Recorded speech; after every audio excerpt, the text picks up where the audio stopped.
Hi folks, you're with Tacitus today, your pushback channel, and thank you for joining this audio live stream.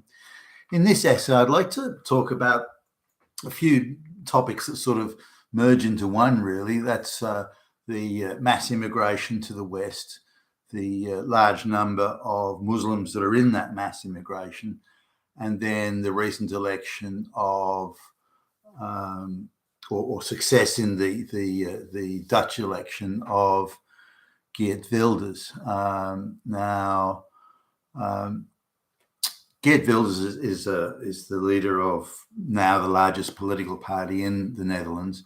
Now, in Holland, government is formed typically by a minimum of 4 and as much as a maximum of 10 political parties. So it gives you an idea of everything there is by coalition, which is perhaps a good thing.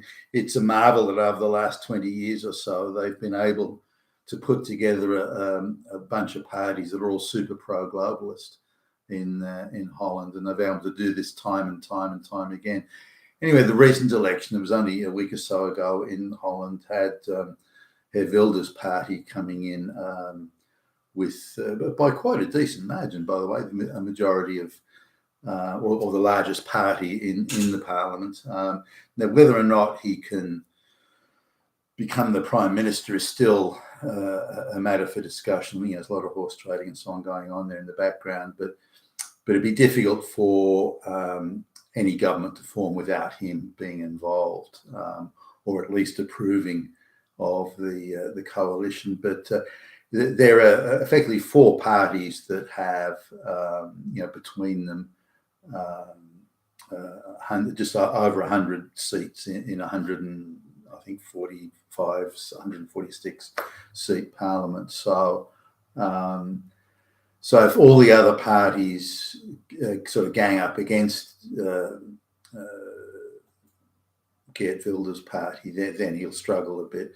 One of those parties is sort of more a centre-right, and so would theoretically could go with Wilders' party, and if the two of them get together, they'll have something like 55, 56 seats in the parliament, and then they only need another 20 seats from the minor parties together.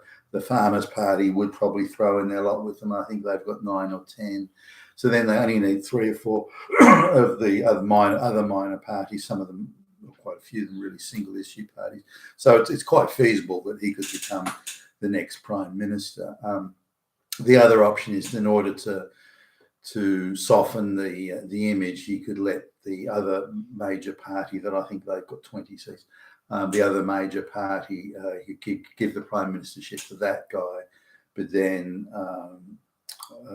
Geert Wilders can then hold maybe a couple of the key ministries or something like that. So they could cut a deal there.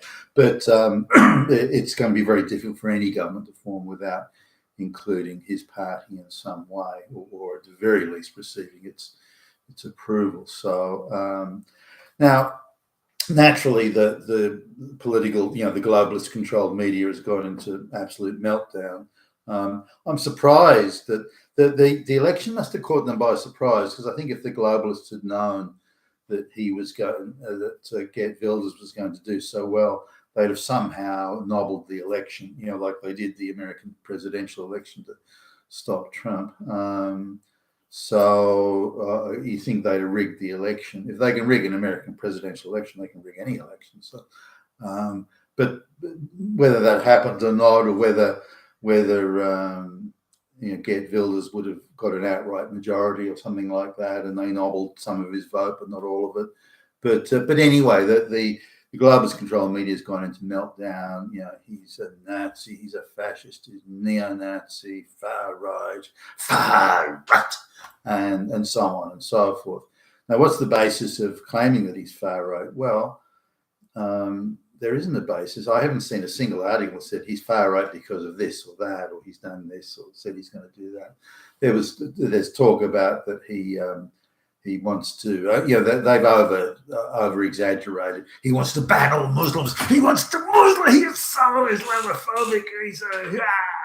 So they've gone down that path. But when you actually look at what he said, now I speak some German, so I can sort of work out to a large extent what he's saying when he's talking in his native Dutch, and I know that the media has misquoted him and been very, very selective in how they interpret in order to present him as a radical firebrand, which he's not. So let's have a look at what Geert Wilders has said and see if it is radical or way out there or far right or fascist or anything like that. I mean, it's not, but let's just have a look at it so we can be clear. Now, he's got a problem with mass migration, not because he's got a problem with mass migration, but because he's saying that the people who come in assimilate very slowly at very low levels, and a very large proportion of them, as much as 50%, still on welfare 5 years, 10 years down the track. Some are already into intergenerational welfare. Some after 20 years, 25 years in the country still don't speak a word of Dutch, and so on. Now, these are very real issues. They're not radical. They're nothing to do with being radical. They're very practical, very sensible issues that any government that has to tax people in order to have the revenue to provide services would, should, and must. And it's incumbent on them to be concerned about these things.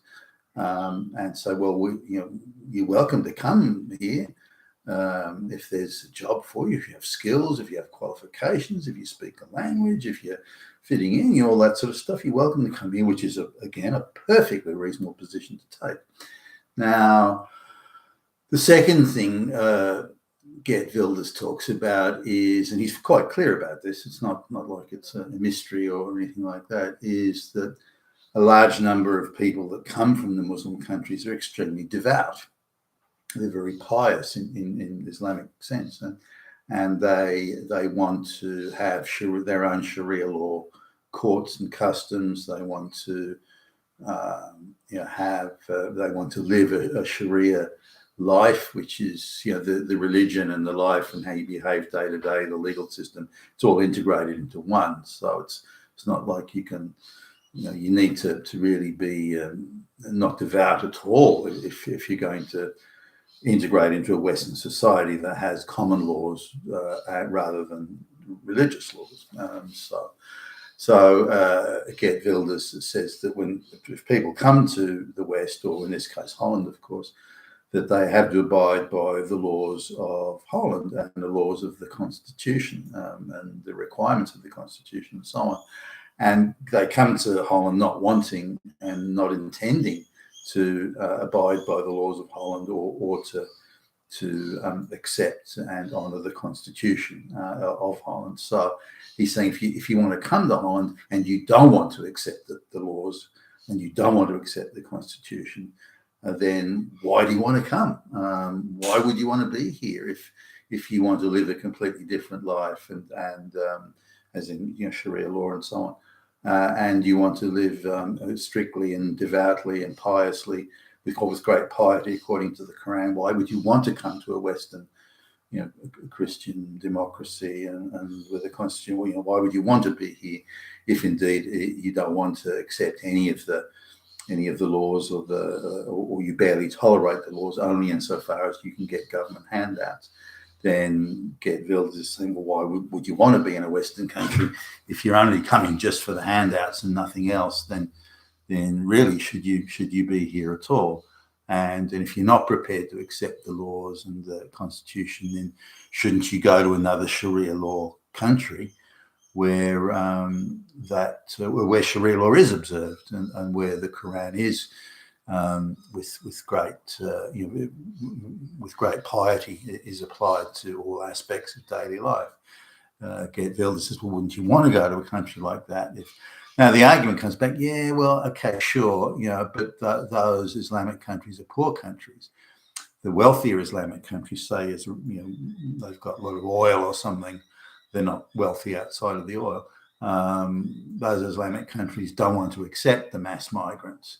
So other Islamic countries do not want to accept other Islamic migrants. So the argument that comes back against someone like Geert Wilders is, well, no, we want to be able to go to rich countries just so happens the rich countries are not Islamic, so we don't like it. But in order to get the handouts and the freebies and so on, we'll sort of put up with it reluctantly and with great reservation. But what we'll do is we'll come to these countries, get the handouts, and live an Islamic life and a Sharia law life anyway.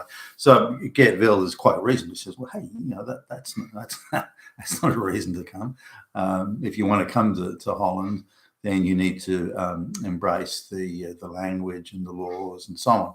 So a perfectly reasonable position. Nothing even remotely unreasonable. Nothing radical in that at all. So that's his position. Now, he's got some subsets off that is, well, why would you want to come to Holland and then 25 years down the track, you still can't speak a word of the language, you're still on welfare, you still, haven't bothered to try and get a job or anything, those sorts of things. So he's raising that, which again, perfectly reasonable. Now, the pro-globalist machine, the globalists are absolutely committed to mass migration into the rich white Western countries because it dilutes the influence white people will have on the globalist project, which is certainly a prime consideration of the globalists. But when they look for where are the surplus populations of the world, because that's where you go to get mass migration peasants, you go to where the surplus populations of the world are, then you go to nearly every, well, not every, but many of the Muslim countries, such as the Bangladeshis and the Pakistan and in the Middle East and so on. The Islamic countries are overpopulated, they're poor, and they want to, a lot of the people there want to go and get the freebies that the West is handing out. Another thing, sort of, Geert Wilders said, well, look, if we cut off all benefits and handouts and giveaways and freebies to you guys, you wouldn't want to come here. You're only coming for the freebies, which is true. So I don't think there's anything radical in his platform at all. Now, that he's presented as a radical, firebrand, far right, and all this stuff is absolute nonsense. There's nothing of the sort. 30 years ago, the views that he expressed would have been very centrist, and I don't think there would have been any argument. But today, the globalists have got so much control over the media and most Western politicians that they're able to misrepresent Geert Wilders' position as being radical, when in fact there's nothing of the sort. Now, the thing will be, does Geert Wilders want to sort of go in for deportation type stuff, where the state does the deporting, or does he want to create a situation of self-deporting? And I think the self-deporting way is how he and all Western governments should go. The idea of forcing people onto planes is just too dramatic, and the globalist media will be able to always find the screaming mother and the little girl dressed in pink to make the heart-wrenching story. But if and I've mentioned this in a couple of other videos now, if Geert Wilders, assuming he is in a position to do this, and he'll have to fight the public service, which is shot through from top to bottom with globalist activists. He's going to have to fight them every step of the way to do this. But it is simply to withdraw the benefits without the freebies and the giveaways. Many of these, but not just Muslims, but anybody from the third world won't want to stay. If you're not going to give us there's not lots of giveaways and freebies. If we can't parasite off your system, then we don't want to stay. We might as well go back to where we're more comfortable among other devout and pious followers of Islam. So they would self-deport and give them a free ticket back. So hey, here goes a plane ticket, off you go. And also remove other, like if you're still on benefits 3 years after arriving, then if you can't pass a rigorous exam to speak college level Dutch, then you can't stay, and so on. So that by doing these and then withdrawing benefits but offering a free ticket back to wherever they came from, they would be able to, or all the people that are not integrating, who are not assimilating, and who are just there to parasite, they would be the first to leave. the ones that have integrated, they've got a job, they speak good Dutch or something, they would stay, and or are far more likely to stay. And then that would create a very different scenario. A lot of these firebrand, hatred against the West preachers that are in the mosques and so on. So many of them have been, again, intergenerational on government benefits. I mean, it's insane, and yet they're able to stay in the West, preaching anti-white Western hatred, and not get deported. But once their benefits were cut off, then that would be very different. Similarly, outside influence on the building of mosques and so on, that they're so generously funded by supposed NGOs and offshore groups and organisations, that could be stopped, so that not simply that the mosques are being built, but the activist cells are sort of in the mosque. That could be addressed through that. So there's a lot of administered just by withdrawing benefits, not allowing the NGOs to operate, and these sorts of things. The NGOs can operate, but not as charities, not as tax-free charities. They're activist groups and openly and aggressively acting on behalf of the globalists to undermine all Western societies. And so there's a lot that Geert Wilders could do at an administrative level that would drastically change the complexion of who comes to and who remains in Holland as a migrant or a refugee, for that matter. You only have to place even a modestly rigorous criteria on refugees to say, well, you have to prove you're a refugee. You can't just turn up, so I'm a refugee, and you have to prove that I'm not one, and put that onus on the state. That's got to go. And so again, there are many things that Geert Wilders could do that would have a huge effect, that is not dramatic in isolation. They're smaller administrative measures, and that would have a substantial impact, certainly within a relatively short space of time. And those things he can do, which would make a big difference. But is he a radical? Geert Wilders, is he a radical? No, nothing of the sort. And if you actually look at especially in the Dutch, you actually look at the speeches he's made and do a proper interpretation. It'll just give you an idea to how many lies, grotesque lies, the mainstream globalist controlled media is saying about him. You've been with Tacitus today, your Pushback channel. Thank you for listening.